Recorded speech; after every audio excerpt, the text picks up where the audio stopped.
যারা মহিলারা স্বর্ণের মালিক আছেন, 7 ভরির বেশি স্বর্ণ আছে, আপনারা আপনাদের স্বামীদেরকে জিজ্ঞাসা করবেন যে স্বর্ণ টর্ণ দিছ?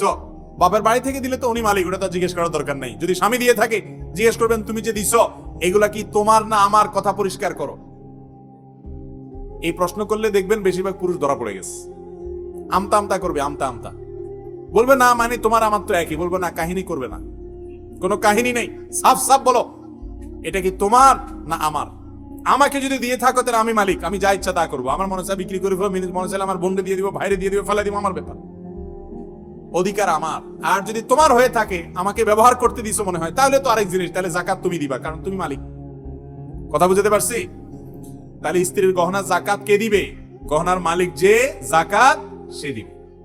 কথা কি বুঝতে পারছি? এই জিনিসটা পরিষ্কার করতে হবে যে স্বামী কি মালিকানা ধরে রাখছে না ছেড়ে দিছে। ছেড়ে দিছে তাহলে স্ত্রী সেটার মালিক হবেন এবং তাকে সেটার জাকাত দিতে হবে। যদি জাকাতের নেশাব পরিপূর্ণ হয়, 7 ভরি বা তার চেয়ে বেশি যদি হয়, তখন সবগুলোর বাজার মূল্য ধরে 2.5% হিসাবে জাকাত দিতে হবে।